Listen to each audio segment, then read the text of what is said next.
All right, welcome back to That 70s Card Show. I'm your host, John Keating, and I thank you for joining me as I take a look back at the cards and the culture of the very colorful 1970s.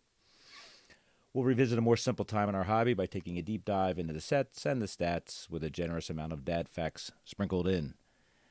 That 70s Card Show is currently sponsored by nobody. If you have a comment or suggestion, I urge you to drop me a line at that70scardshow at gmail.com. That 70s Card Show on YouTube or 70s Card on Twitter. So this is episode 47, and we're going to bring on a special guest here to interview. And those on YouTube will see him before you hear him, but once you hear him, you will know who we are talking about. So, welcome to That 70s Card Show, Mr. John Newman. How are you? Hey John, man, this is awesome. I obviously I love your show and to be on it now, and I know you've been on mine. Well, our Home and Away series is complete, but you do a great job, and finally I'm on. So Right on. I just uglied your show up a little bit right now. So. You got more hair than me, man. That's all that matters. All right, so Well, this you is up. might be catching up. You might be catching up. I I, just. you know. So listen, we were talking a little bit before, and it's very timely for me to mention this. But as a one of your elders, sir, I'm giving you permission to call yourself an old man or an old head. I know it's the topic of your show today, but guess what? To me, that equals wisdom. So don't ever run away from that title. Okay. I like the joke, John. My last name's Newman, so I like the Right. joke, especially now, being in the classroom and stuff, and a little self depreciating humor. I'm always like, "Hey, my name's Newman, but I'm really an old man." So, uh, Exactly. but Exactly. Right. yeah, So let me tell you something real quick here.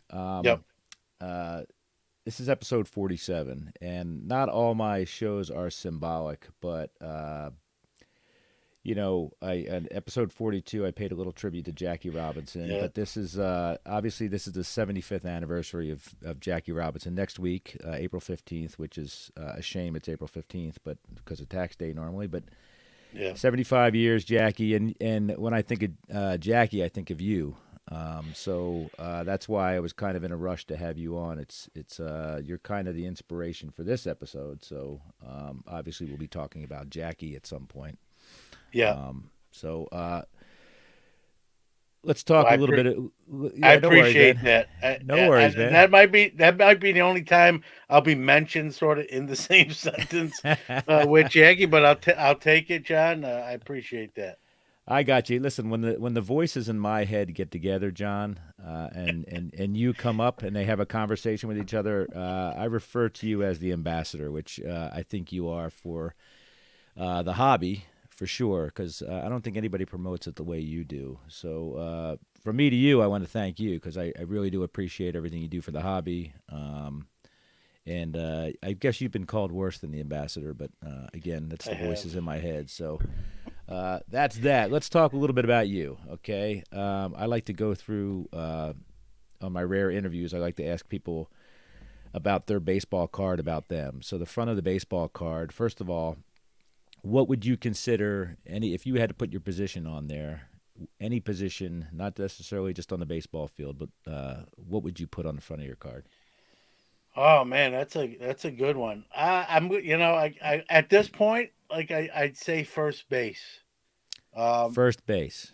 yeah, it's just the cornerstone. I mean, not the. I'm. If you know me, I really we all have egos. Anyone that says they don't have an ego is lying to you. Right. But I try to keep mine in check. But maybe going back to that old man thing, doing this a while as well, sort of a cornerstone, first base, right on the ground ball. It's got to get over there.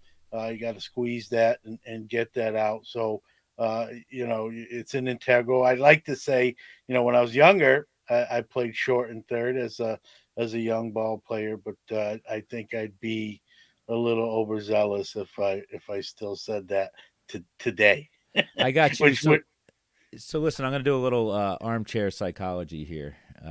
sure, What that tells me is you're on first base, and what's the first thing a runner does when they get to first base? They talk to the first baseman. It sounds to yeah, me like you need to talk to people, and that's why you want to be on first base. Yeah, maybe, I didn't think of that, but I'm sure subconsciously. I mean, I don't know if you're a psychiatrist on the side, but you might have Yeah. something there. I am a people person, Right. John, and it's funny. I don't, not to go on a long diatribe. I'll keep it short. If you would have, as a younger kid, I was shy, didn't like to do speeches, scared to ask even to use the restroom at school. So if you would have told my younger self, hey, this is what you're going to do later in life, all the things I do, not even just podcasting, but I would have thought you're nuts. But you get older and I think you lose your inhibitions and I think when we're young, we're worried about what everyone thinks about us, right? We want Right. everyone Yep. to like you, and we're worried about aesthetics. And then when we get older, I think we realize, like, hey, I want to be me, and someone's going to either like me or not like me, and that's going to be up to them. And I'm not going to lose sleep over it. So yeah, I Brilliant. think you're onto something with the. I love to talk to. I'm a people person more now than ever before. Yeah, and I would have put you down as the third base coach because you're a champion of the people, right? You're that guy that I mean, the biggest slap on the butt is the third base coach to the guy who just hit the home run, right? Yeah, First base might get a handshake. The first base coach might get a handshake, but that third base guy is really the guy you think of. So I had you down as that guy, but I think first base is more apropos, to tell you the truth. Let's talk about your picture. Are you at action? Are you posed? I would What are you like to doing out be there? like I don't move the same way I used to, but I Right. hope I get in action, or at least at least a variation where I'm in action. Maybe it's not the most pulled card, Uh huh. but a variation of me in action. And you want to So be horizontal or vertical? What do you think? they might. I think at this point, at like 255, I think I'm going to be horizontal. I think I'm going to be horizontal. You said it on me, man. That's awesome. So I had you down as one of those rare cards that is depicted with a player around the batting cage again, kind of watching it all happen Yeah. and being around the center of it. So enough of that junk. Let's talk about the back of your card. Give us your hometown. Brooklyn, New York. There So you I'm a New go, York man. City Good man. kid, born and Good man. raised. Yeah. So tell me about that, right? You're a city boy. Um, Yeah.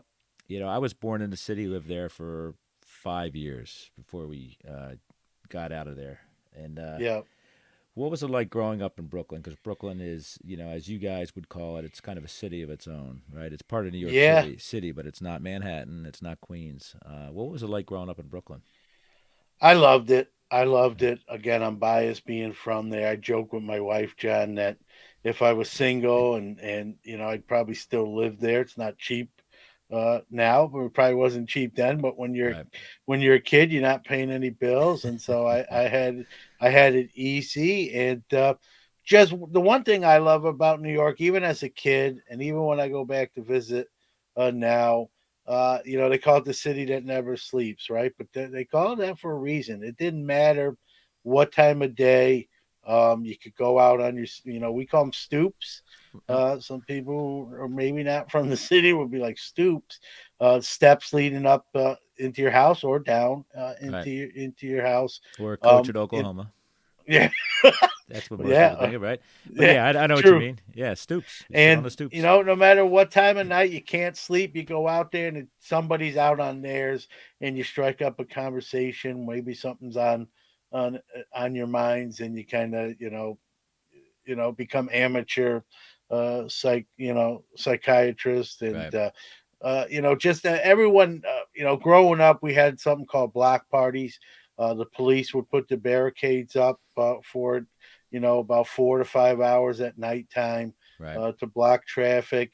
There'd be some rides for kids, and everyone would cook, make a plate, and it was just one big party on the Yeah. block. A And community, right? you know, yeah, and everyone knew, if I was raised by my grandparents, so if my grandma was in the hospital or my grandfather, neighbors would come over and bring dinner over, and everyone kind of looked out for one another. Kind of Right. everyone had each other's back, and I think they still do them. But as we know in 2022, I don't think it's exactly the same. So Right, I right. think back to there's something about growing up in that era, in with that sort of camaraderie in the community. Everyone kind of just helps everybody out, and I love New York. Again, I'm there. I'm in Syracuse now, but so I'm not too far, 250 miles, and still get down there sometimes, whether it be the visit family or get to a Mets game or But I love it. My son, who's not originally from there, was born here, but he loves it. He loves going down there too. My wife is not as fond as the rest of us. She's sort of a country girl, and I won't bore you with all the details, but I can tell you funny stories the first time I ever took her down there. Some of the things that shocked her and whatnot. So not when it's in your blood. And I think you could probably attest to this too. When you're from a bigger city, it's sort of in your blood. Right. And I don't think you can move out of that city, but it's always in you, no Yep. matter where you are. I hear And you.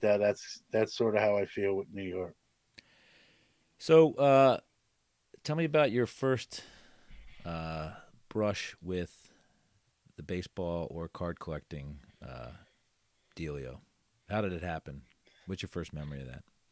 Yeah, I was playing sports as a young kid, not very good to start with, and didn't really know about cards. I've told this story before.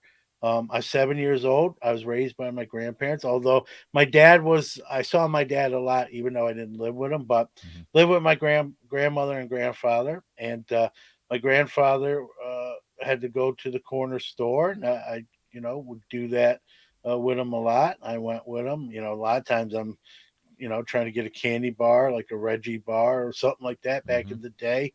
And we got up to the counter. I don't even remember what he was buying, but on the counter was the first time I've ever saw baseball cards. It was a box in 1979. Obviously, Topps baseball. I could tell just from the packs themselves and the box, kind of what it was. I put two and two together, even at 7 years old. And I mentioned it to my grandfather. Those are baseball cards. Those are cards of the players. And he said, "Yeah, would you like a couple packs, Johnny?" And I'm like, when a grandparent or parent or anybody asks you at 7 years old, you want something, it doesn't matter almost what it is. Right. It's just yes. And Yep. so I said yes in a heartbeat. And got, I believe, like two or three packs, and the first pack we didn't even get out of the store. He was like, was paying for them, and I had started to rip it open, Hmm. and the third or fourth card in was Reggie Jackson. Now Reggie wasn't my favorite player per se, and at the time I actually was a Yankee fan. But he was really the king in New York at that Sure. time, Mr. Yep. October. I mean, all the kids knew who he was, and that getting that card, knowing what he meant to our favorite team or my favorite team at the time. Um, that was that. The rest is history. I was hooked. I just wanted to get as many of these cards Right. as I can. Yeah, it's amazing, isn't it? How there was no ambiguity about it. You were off and running. I was Yeah, the same way. You open up and you're gone. It's an instant high that you're trying to chase the rest of your life. Um, so you mentioned the Yankees, and obviously Reggie was on top of the world back then.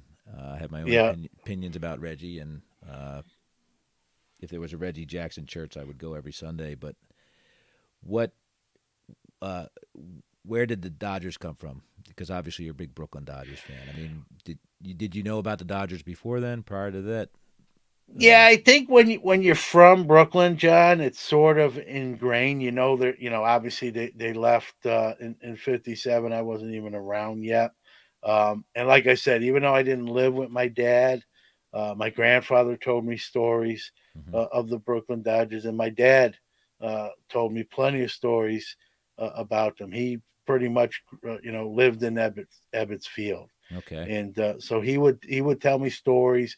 A lot of the books I started to read when I learned to read were sports related books, and I just gravitated, kind of already hearing, kind of getting the cliff notes. Right, we all like books where we sort of know some of Yep. what it's about ahead of time, and so I gravitated to, Jackie specifically, but a lot of the Brooklyn Dodgers too, Campanella, Duke Schneider, Pee Wee Reese, and those guys. And while they were long gone by the time I was learning about them, my dad told me a lot of, like, from living there and being in the moment, and I got those personal accounts, and then learning, as I got a little bit older, where I could, put things together, learning kind of what Jackie had to endure and go through, uh, on the field and off the field, just made me respect him all the more. And he just became, I'll say it like my idol. Just that, for a book report, I was going to do it on Jackie, to the point where teachers would say, like, when they gave out the assignment, like, John, you can't, you got to pick someone else. Like, you can't. Right. You've done, Jackie three times so we're not letting you. We're not letting you do that. So I just wind up going to one of the other Brooklyn Dodgers Got you. instead. Right. But just that the whole thing, even to this day, I'm sort of, morals and ethics and treating people fair and right has sort of been ingrained in me from an early age. And I mean, Jackie had to really take a lot of, as we all know, brunt of a lot of that, and yet to still play and not sort of slip up or take the bait, so to speak. Um, and be a great player and a great person. That it was Yep. just easy to you know want to sort of, kind of follow.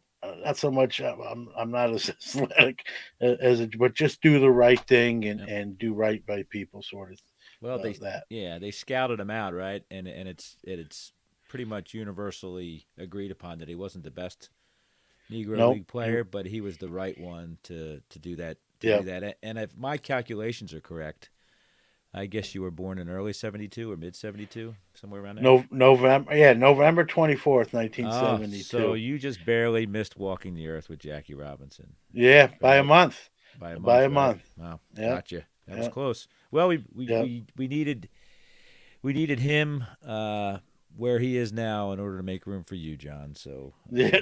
you might be the reincarnation. You're the Jackie Robinson of our hobby, Well, man. W- Well, I played baseball, but if that's the case, I didn't get that gene. Like, I was good, but I just Not wasn't that that good. good. So, who would you consider to be your enabler? Would it be your grandfather or your Y- grandparents? As far as yeah, collecting, right? my grandparents for sure. They raised me to. I kind of was spoiled. I'll be honest with. I was sort of a spoiled kid, but to a certain extent, not all the way. And long as I earned, you know what I mean. As long as I didn't take advantage of what I got. I mean, we're middle class. I want to make it like Mm-hmm.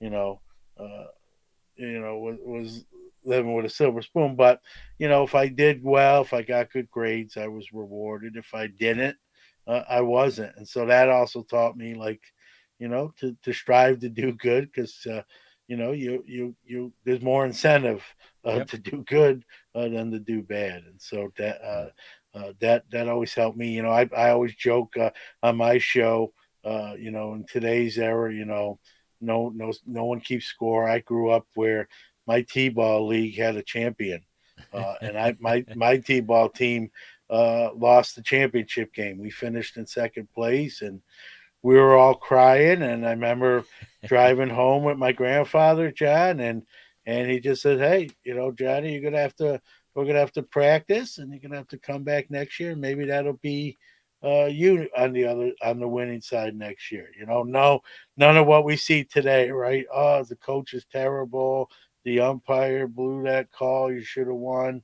Was, hey, you got to work harder, and maybe next year you'll get to hold the trophy up." And I think it taught me growing up again in that era. It just taught me, like, to deal with adversity. You don't always win, and to work hard so maybe you can win the next time. But nothing's guaranteed. So that's another question I have right now for you: is did you ever win that T-ball championship? The next year wasn't t-ball anymore. It was coach Coach pitch where the pitch. coach. Okay. Yeah, and so the next year we did. It's funny you meant because the next year we did win that championship, Okay. and so I was wondering if you I were got still that. at it. That was really my question. Are you still trying for the Yeah, no, T-ball championship? But you know, well, you yeah. want to win. I just wanted to, and anytime I play anything, I like to win. I still play men's competitive softball, even at age 49. By the way, I play either third or first now. So Okay. they're Closer to the going, dugout. That's why, right? yeah. There, again, subconsciously, I didn't think about that, but I think you're right. Stay near the But beer. yeah, so and even to this day, you know what I mean? Even at my age, I'm still out there Right. diving. I feel it for the next 5 days. That's the Sure. difference between 49 and 32 or Yep. younger. But Yep. that's how I that's the only way I can play. And when I can't do that no more, then I'll know it's exit stage left. And just kind of how I was brought up. Right. So let me ask you. Let's go back again. I try to do this in Yeah. chronological order, but it never works out because I end up Yeah, that's deviating from the okay. script. The first time you stepped into a stadium, and tell me about that. Do you remember that?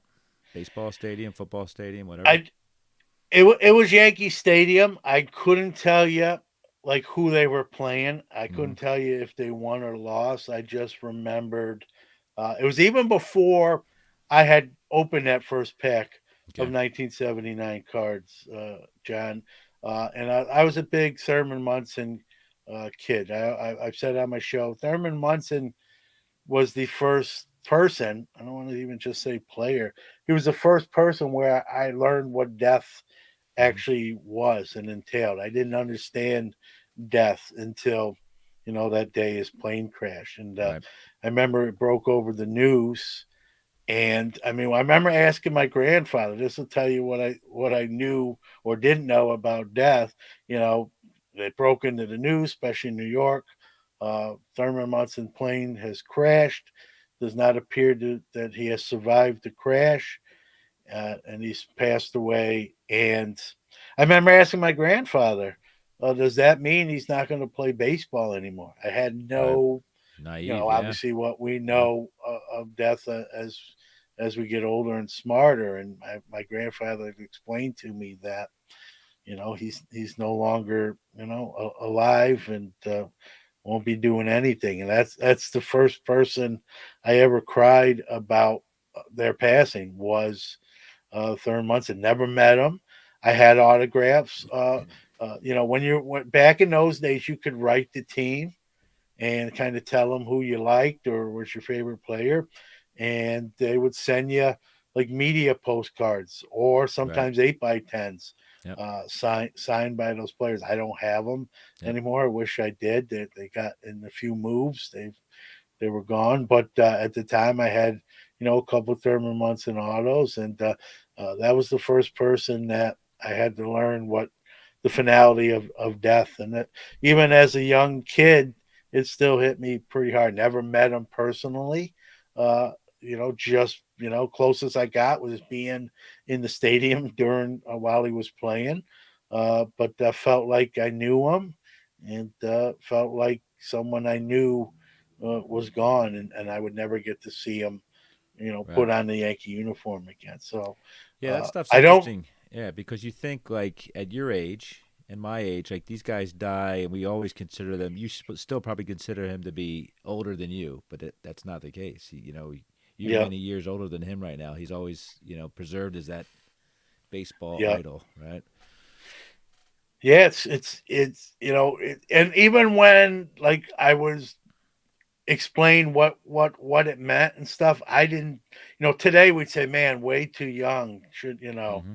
Should still be here. I was just thinking like he's gone. I'm never going to get to see him, play again. And Right. with the thought of that was what I was grieving. Yeah. Obviously when I got older, I you realize, hey, he's a dad. Hmm. besides a baseball player. He had a family. When you're that young, you're just thinking what you know him as. And Right. at that time, I just knew him as my favorite baseball player. And so he was not going to play baseball again, and that's when it really really hit me and it sunk in.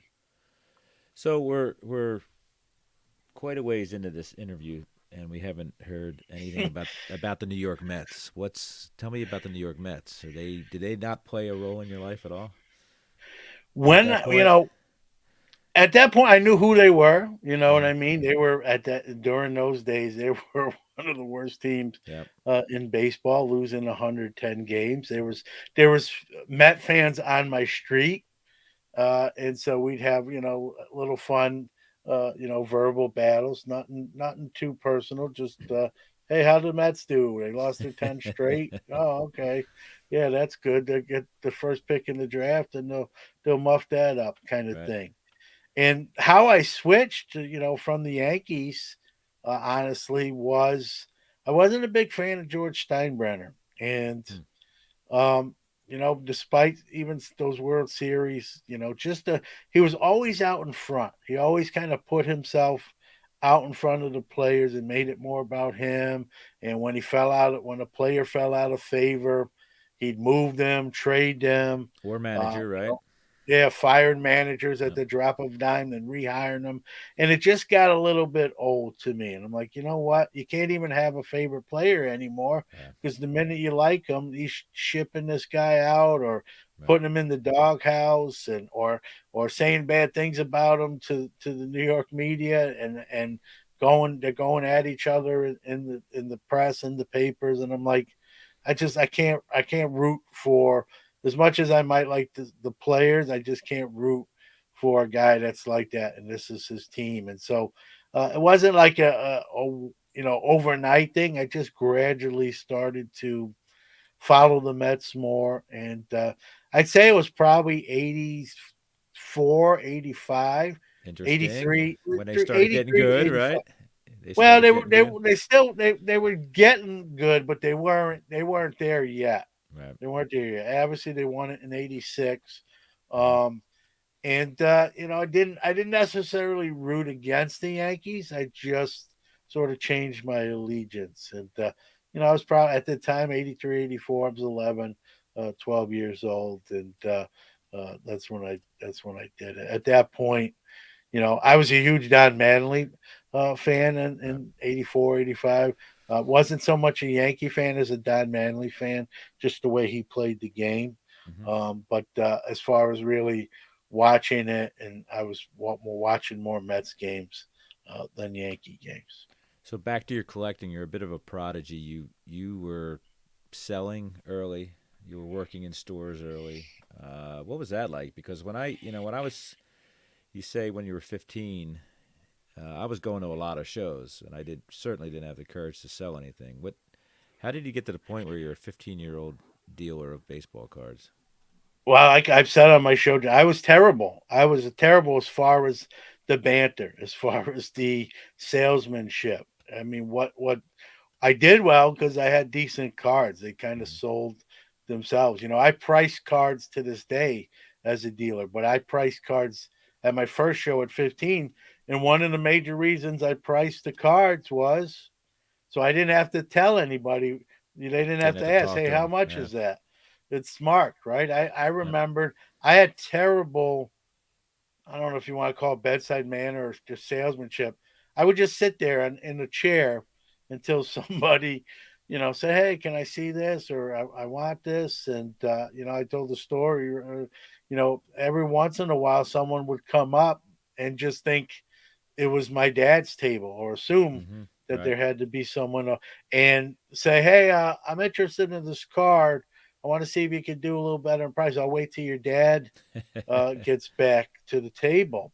Right. And then, in like I said on my show, my squeaky 15-year-old voice, they'd be like, "Nah, this is my stuff," and I'd get like the oddest look, like, "Really?"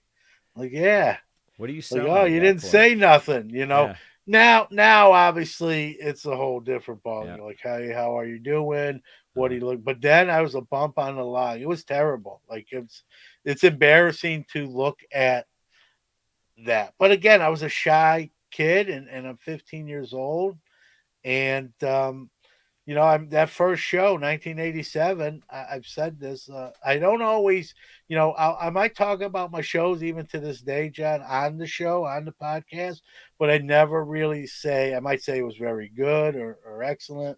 I don't always give out sales figures. I just Hmm. don't like to do that for a lot of different reasons. But I have said that 1987 show at 15, my first one, I made $1,500, and as a 15-year-old kid in 1987, that was a whole lot of Yeah. money. And I remember my grandfather had passed away already, and so it was my dad who, I didn't even have a license yet, and Hmm. so he would take me to show, would get set up, he'd look around, probably buy a couple Brooklyn Dodger cards himself from other tables, and then he'd say, "Hey, I'll be back at 3 or whatever Right. time he needed," and he'd pick me back up. We'd pack up, and so, I remember that first show. He came back. We loaded the car up. He made a point really not knowing how bad or good I did. He didn't ask me inside the building. He waited till we got in the car, and he said, "How much did you do?" And I had sort of counted like quietly about 40 minutes before he arrived, and then there was a couple set. So I knew it was around $1,500, which I didn't even know how to say 1,500. I just knew it was 1,500. Right. So once we got in the car and he asked, like, "Hey, how do you think you did?" He didn't even ask me outright, like, "How much money do you make?" He goes, "How'd you think you did?" And I said, "Well, I counted about 40 minutes before you got there, and it was, it was over 1,400." And he did, like wipe his eyes twice, like, Right. what was crazy to him. But what were you And selling I'm at like, that point, John? In it, '87, I a mean, a what were you? lot of New York, like a lot of Yankee stuff, a lot of Manly rookies I had. Okay. Remember Broders? Yes. A lot of Bro. Broders even back Okay. then. I know they're Okay. illegal cards, Yeah. Yeah. but they were like everyone who was collecting. There was 100 different Manly Broders. There was, Yeah. Yep. any player. Ricky Henderson, I remember, had a bunch of Broders. So they were always a buck a piece. If you didn't have them, all the other dealers were going to have them. So it was kind of an Yep. arms race, right? Yep. And everyone it was sort of agreed, like, hey, we're all $1 on these. If That's they a buy it lot from of. your table, Yeah. good. If they buy it from mine, good. But let's, today that would be hugely front. It wouldn't even people wouldn't even buy them. Right. It's a different hobby. So a lot of Broders, a lot of Manly rookies, not just Manly rookies, just Manly's.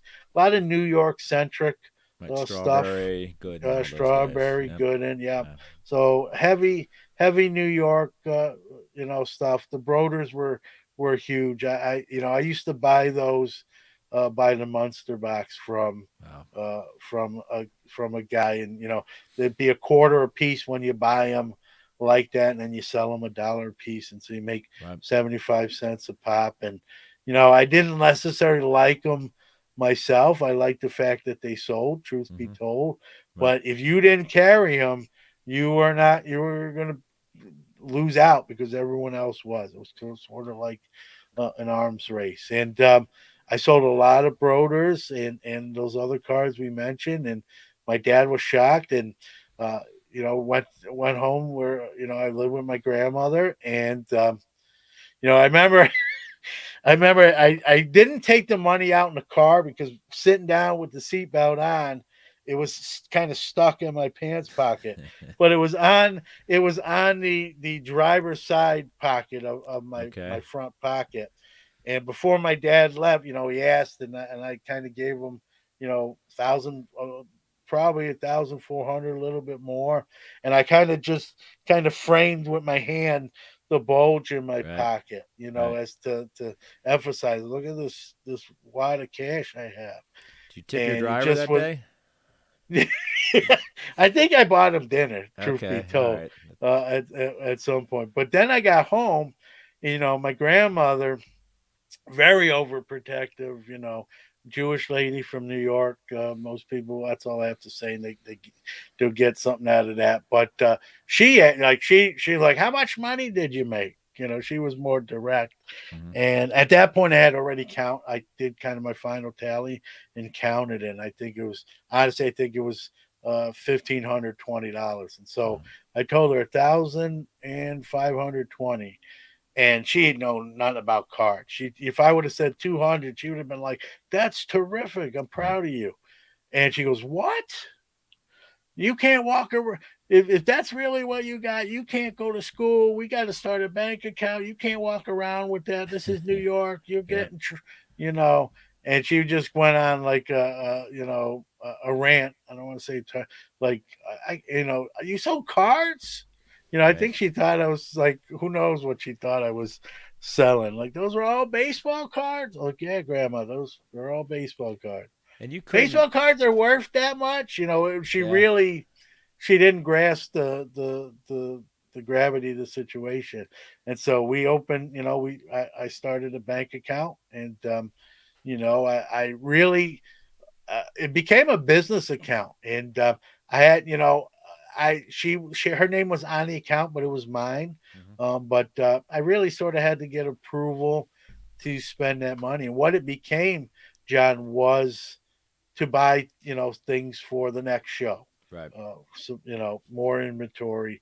And she was, for as overprotective as she was, um, she trusted me. If I said, "Hey, I need $500 to buy this deal or buy these boxes," or whatever it was at the time, she knew I knew what I was doing, and she had enough trust in me to do it. And I think, she would have told you, like, he could be spending $500 on a lot of bad stuff instead Right.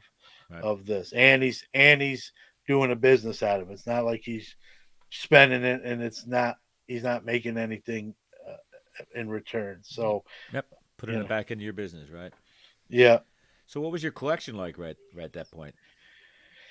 What I was mean, the? I was, before I really started doing shows, like I worked in the store for a gentleman named Rudy, and we had a sort of a cat, half cash and half like store credit, which really became all store credit, because the Yep. cash I got, I pretty much put right back into cards.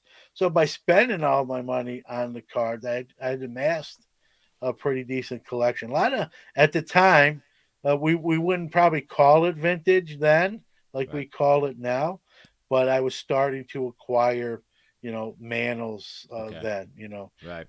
and that era of cards, 60s, Yep. 70s, even some 50s. And so, a lot of the kids my age were just wanted whatever year it was, Right. or maybe a Right. couple years before. They were sort of living just with what they knew. I was more of a, maybe because, like we talked earlier, my grandfather and my dad telling me the Brooklyn Dodgers stories and the Yankee stories. And in turn, they would talk about visiting teams coming in and players that they seen.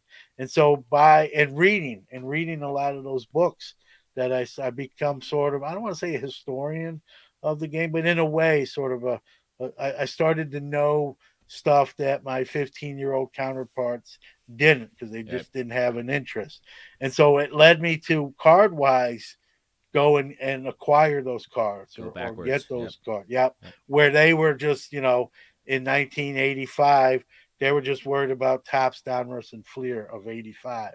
Right. I was worried I was doing that and going back to Right. 68 or six, Yep. and acquiring those cards, which, as we both know, were a lot cheaper They were. than we know Yep. today. And so I had amassed a pretty good collection, and for my age group, had a lot of those Hall of Fame superstar cards.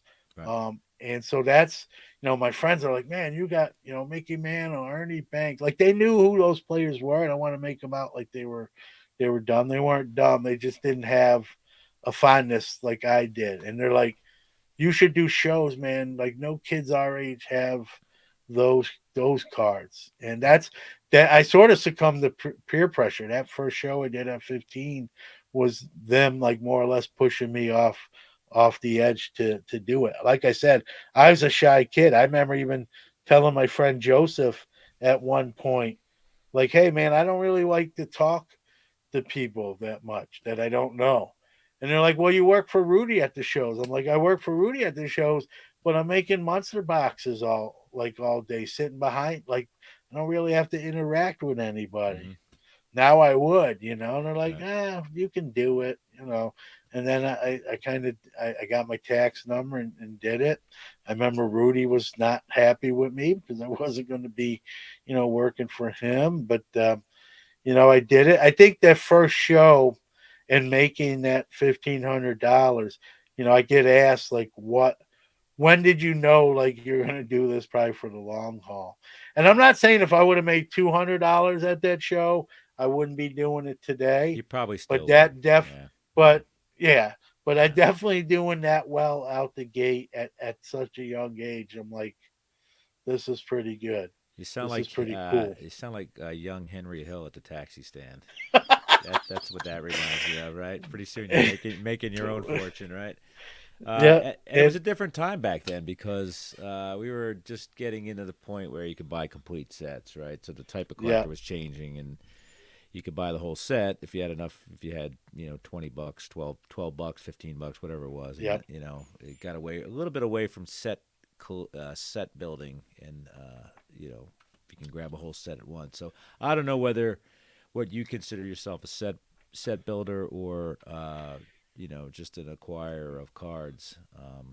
Today, I'm definitely not a set builder. At the time, John, I would tell you in that era, I wasn't a true set where I made every year, but if I had a fondness for the design of the card, or I would say, man, I want to put this set together. But I Right. wasn't like I have to do this every year. So there would be Sure. gaps.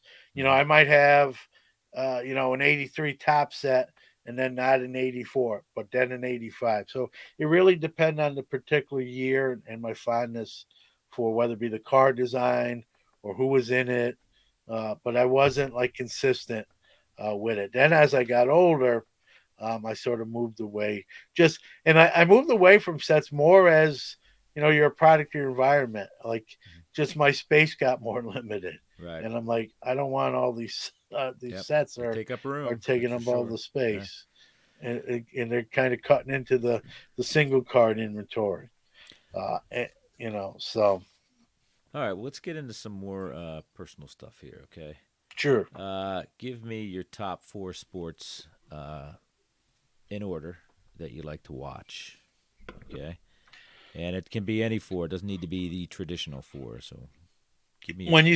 When you say four on TV or in person, because I think that'll change my answer to the question. You tell me, man. You, Yeah, I love overall, in how's that person. sound? Style Yeah, points and technical points. How yeah, about that? in person. To me, hockey is one of the greatest sports to watch in person, especially if you have good seats. In most hockey Rangers? arenas, Rangers fan, uh, John? I am a Rangers fan, but here's Okay. a crazy thing: I don't believe I've ever been to a Ranger game You've that I never been can to the remember. Garden? Now, You've never been to the I've been to Garden? the Garden. I've Okay. been to the Garden, but I don't think I've ever seen a sporting event there. Is that nuts? It's going to take away That your New York I'm card right there, sir. Yeah, I agree. It's Yeah. weird. To my knowledge, though, John, I'm a little Okay. qualifier here with an asterisk. My grandfather took me to sporting events because he was a huge sports guy Mm-hmm. when I was very young. And so I could have been four watching a Ranger game at the Garden, and I Sure. just have no recollection of it. But Yeah. I'll just say that I have no recollection. I've recollections of being at the Garden for other things, but not for a Ranger game that I'm aware of. Copy that. You were But there for a Michael Bolton concert, right? yeah, See what he I wasn't my even around. He research. wasn't even around yet, thankfully. All right, give me number two. Number two there. So hockey it live one. I'm a huge football guy. Mm-hmm. Big Steeler fan, believe it or not, even We'll as a get to young. that, sir. I have Yeah, questions about yeah. that. So I put football two, baseball three, and I'm going to put basketball four just because I never was a huge basketball kid growing up. You We had take the you Knicks. right. I You, wasn't really a Knicks fan. I know my grandfather was. hmm I might have even been to a Knicks game at the Garden, but again, have no distinct recollection of it where I can say, yeah, I saw the Knicks, you know, play this team or the Celtics. I remember it. I don't have that, and I just never gravitated to the Knicks or basketball. how about college So basketball? You prefer that? Like St. I John's was was a pretty good St. back in John's. the yeah, I was a St. John's kid, man. Chris yeah. Mullen is one of my favorite Walter athletes. Berry, right? Yeah, Walter Berry, but Chris Mullen being from Brooklyn, Jim Rat. If you know the whole story, I don't have to go into it. Everyone can look it up. Kind of had some demons he overcame and to be successful. And so Chris Mullen is one of my favorite athletes in general. And so I was probably more of a college Yeah. guy. Now in Big East Syracuse was yeah. Yeah, Big East was we a big had thing back then, man. yeah, it really was. I mean, if you ever watched that what was it, the 30 for 30 Requiem for the Big East, I mean that Mm. I get like goosebumps even just watching that show. And Yep. here we are, what 20, 30 years after the fact. But yeah, probably more of a college guy with Yeah. St. John's and the Big East, but not a huge basketball fan All right. in general. So I'll put them fourth. Okay. If we're going strictly just on TV, I'd probably go football, baseball, and hockey, sort of on the same line, and Okay. then basketball. Yeah, I just so you know, I'm a unabashed Villanova fan, so I remember the mid Yeah, '80s very yeah. Then well, you're all that very stuff. familiar So, with the Big East. Yeah. all right, let's reverse this now. Top four sports you like to collect in order. It's gonna go baseball, Mm-hmm. football, Mm-hmm. basketball, and hockey. Football, always a bridesmaid, never a bride. Got that. Um, Here we go. I think I know the answer to this, and we may or may not have mentioned him. Who's your favorite athlete, past or present? You mean just strictly sports? You close your eyes at night, John Newman, and you think about your favorite athlete. And even though he didn't play on any of my favorite teams, I had this, and I still do. I tend to buy his cards. Um, is Griffey Jr. Okay. I know he's a little bit later. We're kind of breaking on the scene and between 87 and 89. I like Carl. This is sort of sacrilegious to New York people. I really loved Earl. Mattingly. Mattingly would be in the mix there. I was a big Carl Yastrzemski fan, even Wow. being from New York. I I know didn't even know people. that. You know what? Yeah, I've listened to all your yeah, shows, yes, and I'm sitting to the right of me is the entire Carl Yastrzemski yeah. top I'm a big stun rush and Fleer run. So I had the yeah. 3000 record. Like I had to kind of keep it on the down low so I didn't get beat up or Uh huh. you know uh, because he's a Red Sox guy, but just like the way he played, just a great ball player, triple crown as we both know. And Right. while I wasn't a Red Sox fan, I was a Yaz fan. It's like the Red Sox fans that say, "Hey man, I hate the Yankees." Mm-hmm. But I respect Jeter. I respect Mattingly. Yep. So that's kind of how it was. The reverse for me with Yaz was that guy for me Yeah. I growing up. mean, I'm so loyal that I have the Yaz Kmart card right here, Yeah, within I arm's remember reach at all those. time. Yeah. Hey, so I can't tell you how disappointed I am in you because I thought I knew the answer to this, and this is All what right, qualified you to be on that '70s card show. I was going to pick.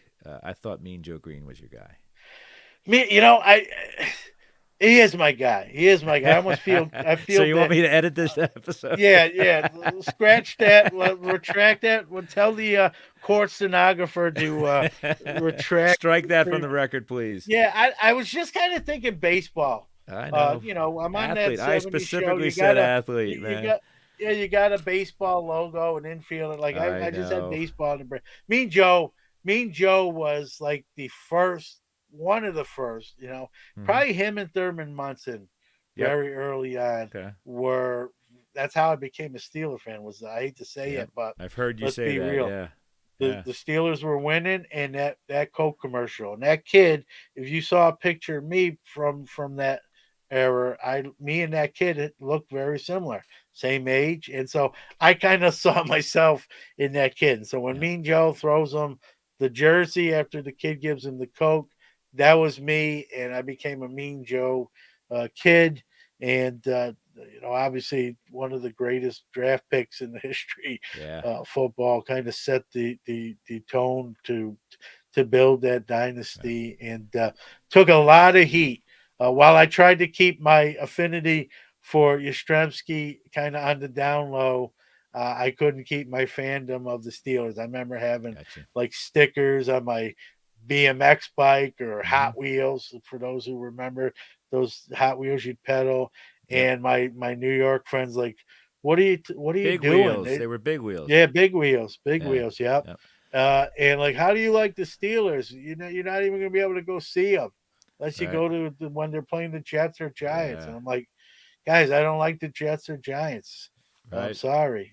And I I mean, what? stuck with Yeah. them. I took some abuse. And listen, the '80s were really really rough, really rough. Mark I Malone, Walter Abercrombie. Yeah. That's, you lived through it all, Uh, haven't you? yeah, Lupe Sanchez. I bet Yeah. you non-Steeler fans can't even say that guy's name. Yeah. But Your grandmother lived through the depression, and you lived through Mark Malone. So. yeah, the Tom Selleck Jr.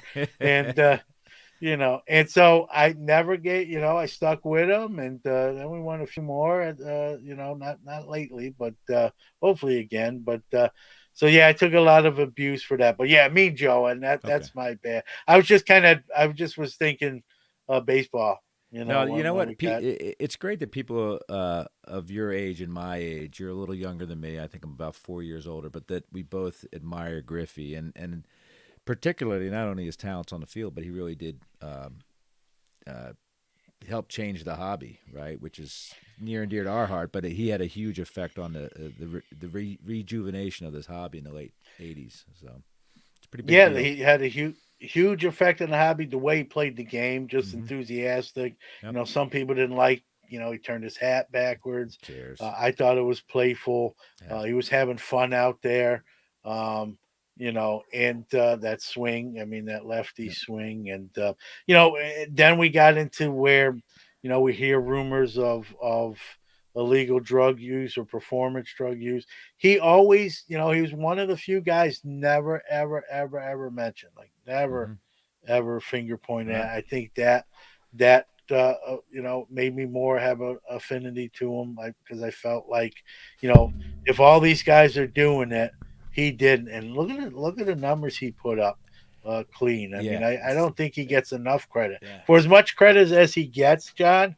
I think he could even get some more based on some of the things Well, we I know think that's why now. we respect him. I think that's why we Yeah, respect him because we know. I mean, essentially, he did it almost in a half a career, right? Because after the age yeah, of 30, he just broke down. But yeah, we have that respect for him, and it's hard to wrap my head around some of the new guys because you have to do it for a long period of time. And Griffey had about as great a 10 or 11 years as you can have in the big leagues.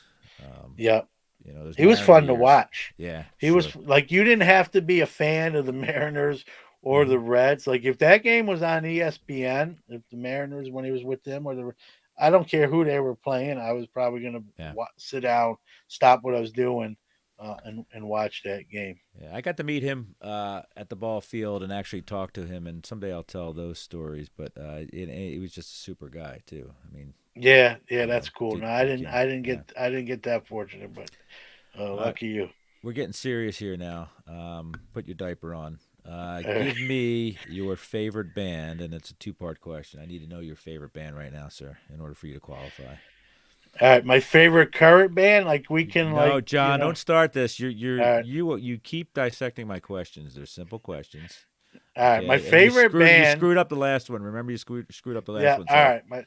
My favorite band, I've seen them 18, 20 times. I'm sure you know them. There might be some people that might say who. It's a band called Live out of York, of course, Pennsylvania. York, PA, baby. Nice, Yeah, man. I like that answer. yeah. Their second album is perhaps One of the the greatest ever. greatest album of the '90s. I'm not a Yep. Nirvana Throw, guy, but I can tell you that Throwing throwing Copper, like, copper. yeah, one of the best albums, if not the best of the '90s. So that surprised me, John. You've redeemed yourself with that one. So All right. you're back. You're back to even now. Okay, you're neither ahead or behind. What about a song? Give me a song that when you're laying in bed in your PJs thinking about Joe Green. What song are you humming in your head? Oh man, I'm a huge Billy Joel guy too. That's Okay. why I asked you sort of the qualifier. Hmm. Big Billy Joel guy. So I love obviously Piano Man's kind of overdone and Good it's the song, that man. song. It is a good song. It's the karaoke song. You Right. get a few pops in you and everyone thinks they can sing Or play Piano Man, accordion to it, myself right? myself included. But pressure, my son asked me a few years back, Dad, I Wow. think we were at a Mets game.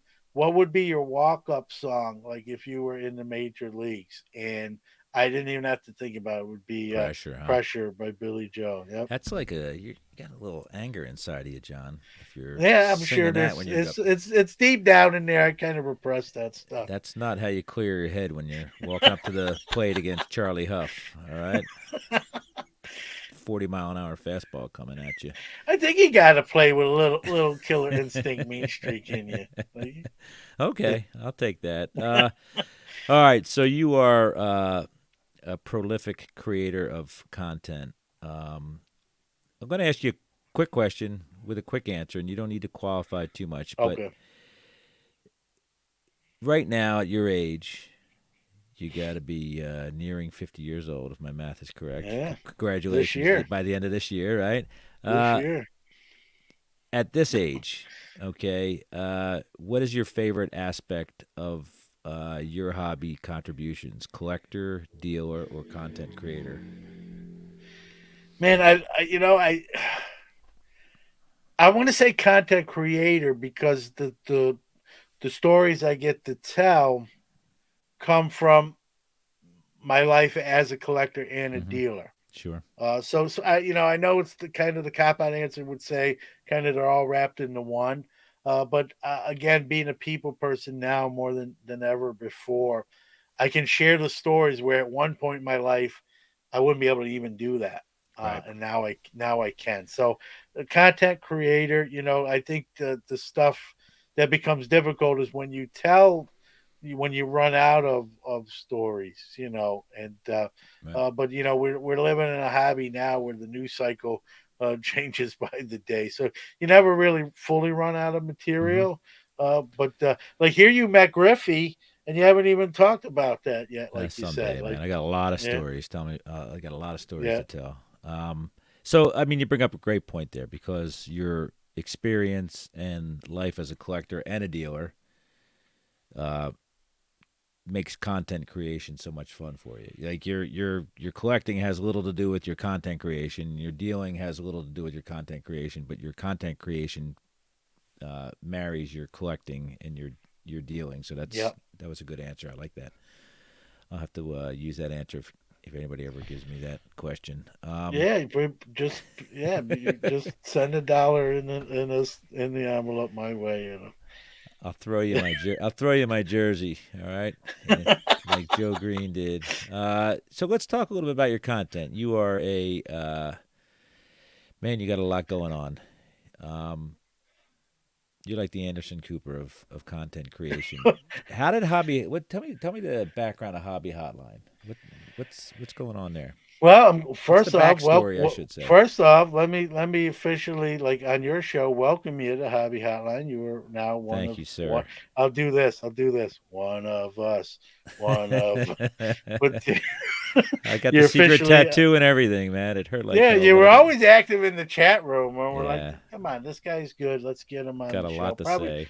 yeah, probably should have done it sooner, but you're on the show. It was started by really a bunch of us. Mm-hmm. It kind of to give kind of credit where it's due. It really was it formed from the old Cardboard Connection show, Okay.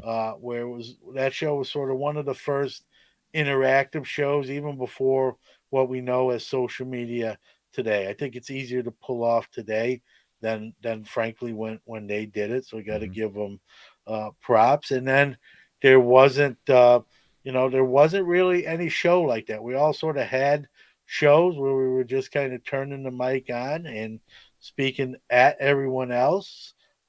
Sure, people can send you an email or DM, but while you were doing it, you know what I mean. No one was, you couldn't tell what anyone was thinking or come on with you. And I know, myself, some of the About the Cards guys, Drew Herndon, Ivan Lovegren early on, Rob Bertrand, who was part of that card, say, hey, let's sort of do it along those lines. Well, it's going to be called something else.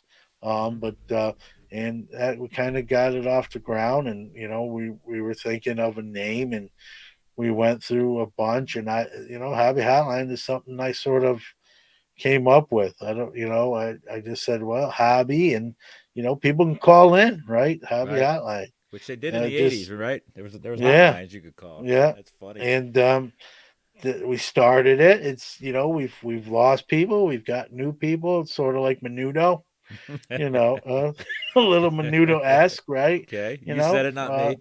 yeah, and but then, I what I like about the show, and I think you'll agree. I know you listened to it and interacted before you were officially on it.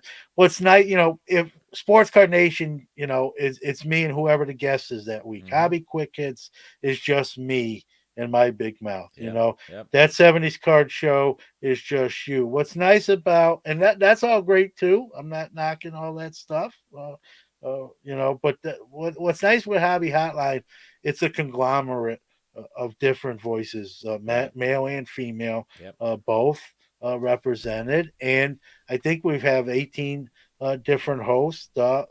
Three. We used to be just Saturday, now Tuesday nights. And so you're usually going to get six different voices on two different nights a week. And, I think that's pretty cool to pull that off. And, you know, uh, even doing it two nights during the week, people work different shifts and may not be available Saturday morning, where Tuesday night works better. And, you got three different personalities on each of those weekly shows. And, the topics may be similar from a Tuesday to a Saturday, but that now you're getting most likely three different sort of perspectives on what might be the same topic. And I think that keeps it fresh. People are more than welcome to call on, and sometimes they do, but by all means, the chat room is usually hot and heavy, and Yep.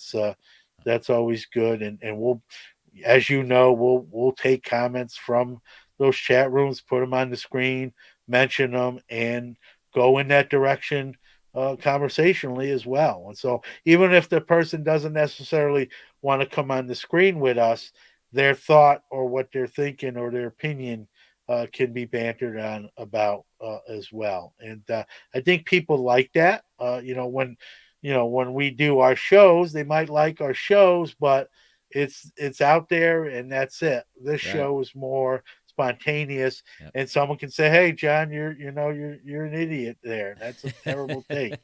You know how Or many times I've and heard I, that in my and life? but I was referring to me, even though we have the same name. I was going to say that's something that plays over and over in my head. But you know what I mean? Or hey, Yeah. man, I was thinking the same thing. Or hey, Johns, what do you the guys think? Right. I think this. Do you agree? Do you disagree? And people want to have their voice heard, right? The hobby, Yep. is so big now, millions of people, and so to feel to anytime you can make this giant hobby of a million people feel sort of smaller, I think that's a positive, and I think that show does it. I mean, it's had its moments, uh, with people coming and people going, but we've got 18 great people, and I wouldn't change too much about it. I say it's everybody's show, including the people who either come on or in that chat room or Right. download it, even if they just want to hear the audio. No, you own this show. I own Sports Car Nation. Hobby Hotline's nice because it's just sort of it's the Green Bay Packers uh, of Right. hobby content. It's just kind of community driven and owned. And How come you took a maintenance day on the first episode then? I don't remember that. You weren't even there, man. Oh, You must have been pulling the yeah. strings backstage, huh? But Well, we came out with a schedule. Sometimes we'll do special episodes, like when the whole Fanatics Tops things. We right. did what's called like an all hands on deck show. Yeah. Hey, these Yeah. three people were going to be on, but like, listen, anyone wants to come on. This is like You should you go can look at do. the back of the first show because it's fun. It's fun to see. I mean, I think Yeah. Brad and Val are on there, and it was like deer in the headlight for like the first Well, minute there's or two, two. and then There's sort of there's so that first show was really not the very first show. It was okay, I sort of got you. So we you didn't switched take a maintenance platforms. day. All So right, I I did. thought you Yeah, were that's what was throwing me off, which I okay. wasn't sure. You were But on even show even two for sure. That's yeah, episode two for sure. even on the original platform, I can't remember if I think I was on the first show. I I got you. think All right. the very first show, we were sort of like, I think we only had 9 people at that time, and we're like, whoever wants to come on, we're going to announce Okay. what this is, talk about it, and so I was on that one. So the show you're talking was when we sort of moved Got you. All platforms. right. I was like maintenance day, day one. Come on, man. That's Yeah. nothing reeks of a Well, the modern. uglier I get, the less I like to appear. I don't know if that's something to do with it, but it's uh, true. all right. Now these are the questions here. Now, and I appreciate the observation I was going to make was the one you made. You do Sports Card Nation, and that's you open that up to industry folks and interviews, and then hobby quick hits. You get to kind of keep on all on your own, which is great. I think that's wonderful that you have that many different kind of And I can't genres. take the real quick too, John. I want to point this out.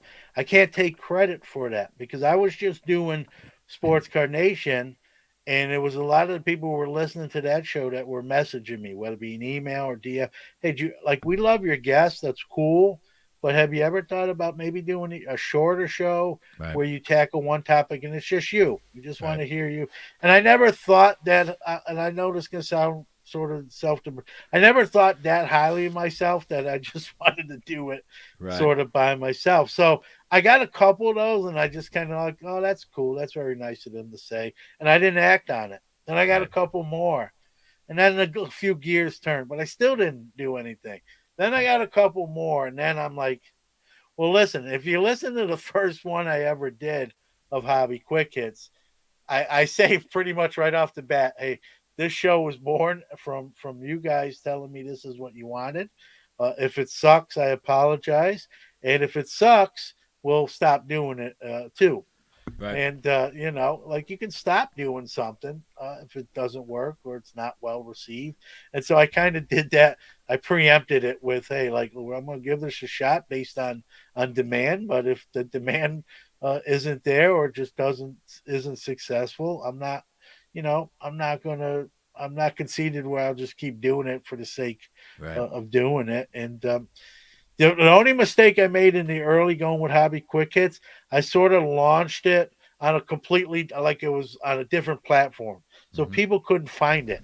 They were Right. looking for it on like the same where it is actually now, and then I was having people like just put it on Sports Card Nation, just a different day. We'll be Right. able to find it. So Right. originally it was on Wednesdays, and then we moved it. It's now Sure. on Mondays. But so it's on the same. But that was the biggest mistake I made with it was I launched it on its own separate, like it was its own Yep. separate entity when I should have just kept it the way it is now. So I lost. I think I did that for 25 weeks before like the light bulb went on and again that You're a was slow people like learner, huh, John? my reaction time is getting worse, not better, right? It was people who were like, just put it on the same platform as Yeah. Sports Card Nation. I already subscribed to that. Like Yep. I'll be able to find and like finally the light bulb went on. I'm like, okay, well that's what I'm doing wrong. Sure. So once I did that, it really sort of took off and there's some weeks it's downloaded more than sports. It depends. It varies from week to week, and that's I think that's a good thing too, because I think it shows people are seeing what the content is and making conscious decisions. Hey, uh, I'm going to listen to that, or recommend it maybe to say, hey, you should listen to this type of deal. So, Who is your dream guest at this point? You've interviewed everybody, it seems, in the industry and the hobby. Give me a dream guest. It could be anybody, and they have to be living. You can't say Thurman Munson. Can't say Jackie wait, Robinson. yeah. Can it be an athlete? I It can mean, I be think, anybody. It can yeah. be I'm gonna Barbara. I'm gonna go with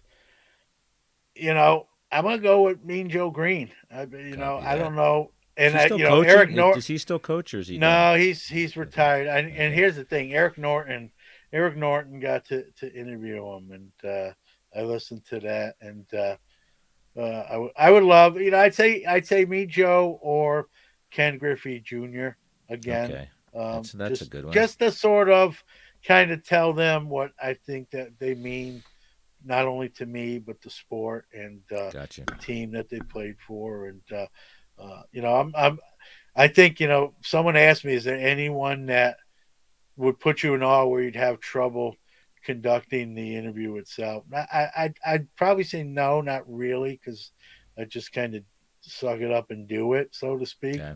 But Mean Joe would really, I'd probably have to really like, splash some water on my face. All right, get it together, let's go, type of a deal. But I could do it. But yeah, I'll say Mean Joe, Okay. and Doctor hobby wise, to me, Doctor Beckett's, when we're talking, as you well know, You mean you've been Pat on his Summerall? show. You mean Yeah, just Pat Summerall yeah. I mean, and his he's John Madden, Rich Klein. He's another good yeah, one, right? yeah, So yeah. those are our That's guys. just going to be a longer show. Yeah, When exactly. You get me and Rich I Klein on know. the same show. It's It's watch out. worth it though. It's worth it. Take your watch off and don't look.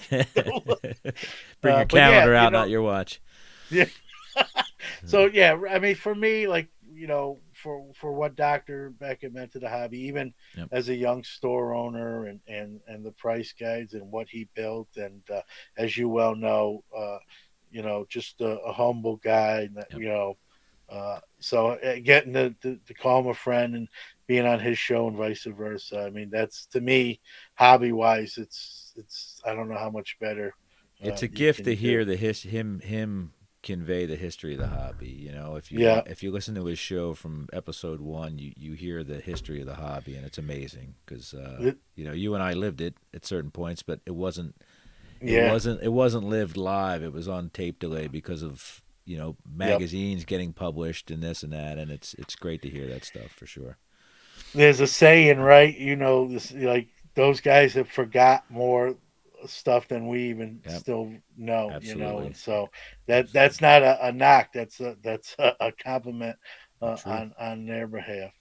Well, Rich hasn't forgotten anything, but yeah, you're absolutely right. Richipedia. All right, these are the three questions I All ask, right, and you have to stay strong here. All right. all right. I've got tissues. Your Bill Buckner card. That means you had it, but it went through your legs. And I think I know the answer to this. So give me your Bill Buckner card. Meaning I You never owned it, but it was never coming owned at you, that. Yeah, and you got the yips. You got the this is a yips. layup. This is a layup.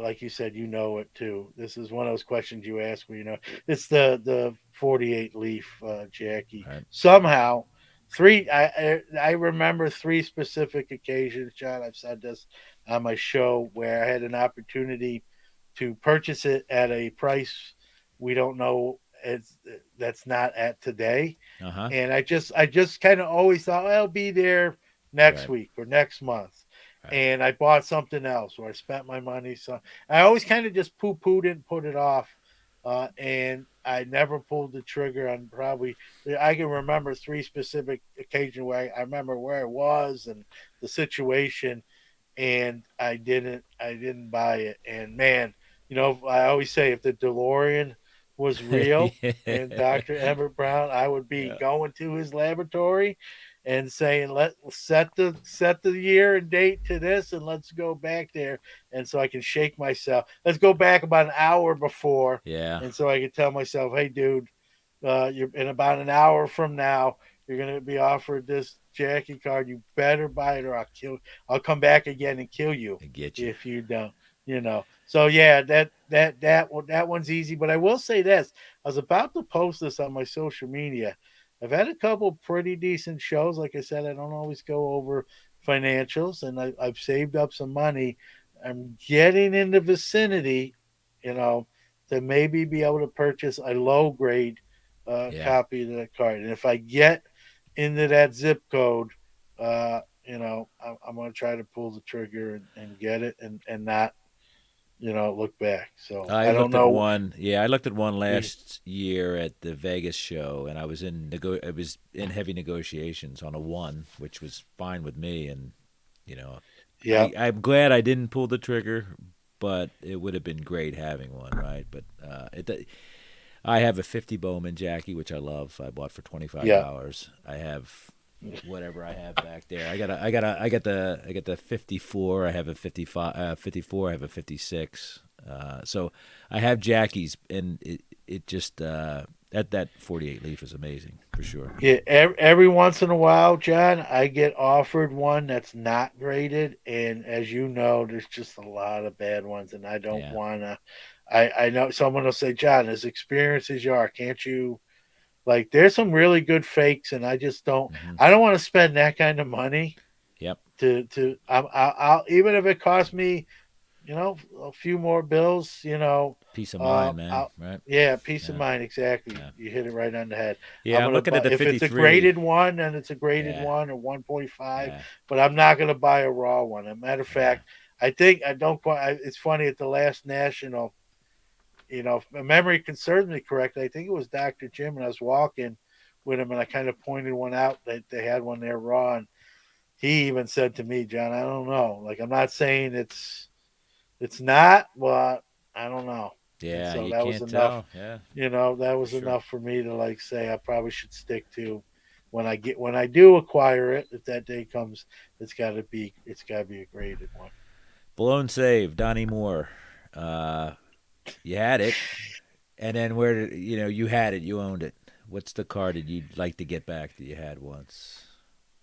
Back in my store days, so I mean, you got to sell stuff to pay your bills, but I had a Hank Aaron rookie Mm-hmm. back in the day, and I had my store from '92 to '97, Right. and obviously it sold back then for a lot less than what we know it sells today, and so Right. you want to pay your rent, so I sold it, and hindsight being 2020, I'd love to still have a Hank Aaron rookie car. You did what you had to do. I sold a 53 Yeah, satchel, and you do what you got to yeah, do. It's yeah, the only card I ever sold that wasn't a duplicate, and I regretted it. But yeah, guess what? There's gives us something to live for, right? yeah. Something to check Finally, out the list. Yep, go ahead. a card that you have that is your coffin card. Oh man, I wish I had it like where I could put it on camera. It's a Jackie Robinson card. It's newer. It's Right. 2017. It's a flawless one of one, and it's a jersey card. I think I've posted it on my social Yep. media. I I don't think I've seen it post it or all the heard it. time. Yeah. Yeah, and it's the dot part of the Dodgers script from one of those original jerseys, and you don't see it that often. And a lot of times you see the kind of the old flannel one color. This is part of the Dodgers script. I've been offered, truth be told, a few grand for it, and it's tempting, but I've never sold it. Someone asked me that. No, a lot of times I don't even advertise a lot about it, but someone who knows I had it asked me, would I ever, like, if someone offered me a graded, even a one, like 48 leaf, would I trade it? And I obviously I would. I mean, Right. but I'd like to keep both if I, Sure. you Yeah. know what I mean. But if someone, I mean, if that ever was, I don't foresee that kind of offer Right. uh, coming like that, but it's not worth the same as a 48 leaf. But if someone says, "Hey, I want that card bad enough, I got three Jackie 48 leaves, I can afford to make your day and get Yeah, that card," sure, I do it. But right now, that's the card, for me. And it's probably here's the crazy thing: it's probably not my most expensive doesn't matter, card. right? But again, Yeah, you didn't ask me that right. question, Mike so. Summers going to his grave with a Thad Bosley card. So you're Yeah, that's going in a coffin with you. And if you don't mind, can you tell me what cemetery and plot number you're going to be buried at, so I I can don't know yet, but as soon as I find out, all right, I'll call you up. sharpen my shovel. Okay. So hopefully this won't take an hour. But tell me, why don't you give us some plugs here? Tell us all about you, where we can find you. Yeah, Not that we can't find you, but let my this will be the shortest diatribe I go on all night, John. So I'll make it real simple. If you Google Sports Card Nation, 3 words, just like it sounds like it's spelled, Sports Card Nation, all our stuff will come up. Social media, website, Twitter, Instagram, uh, the podcast itself will all come up when you type those to the Google machine. So make it real simple. perfect. There it is. Well, I want to thank you for the kindness you've shown to me as I navigate my way through this whole content thing, and I really do appreciate your generosity. So thanks for coming on the show. I'm probably going to hit end broadcast, and then we'll both disappear into the uh, The ether. the The ether. ether. So Ether is just a fun word to it say. is. 'Cause It's you don't get out. You don't like go to work and say, "Hey, I'm going into the ether. I'll see you tomorrow morning." Like right. you don't get to say that often. It's Well, just a fun word. You and I are gonna disappear into the NFT world. Okay, here in a second. So, I thank you, John, so much for your time and again your Thank generosity. And you, and you're doing a great job. You don't need me to tell you that, but for you're sure, too you're kind. doing a tremendous job. Thank you, buddy. I will chat with you later. And thanks all for listening. Real quick, if you have something you want to suggest or critique me about, just yap at me at that70scardshow at gmail.com. That 70s Card Show on Twitter. No, that's not right, John Newman. That's 70s Card Show on YouTube or 70s Card on Twitter. And the hobby is the people, as John Newman will uh, agree with me on. And, what I like to say is enjoy your collecting and, more importantly, enjoy your collection. So, good night, John. Good night, everybody. And see you guys soon. Thanks, John. Bye.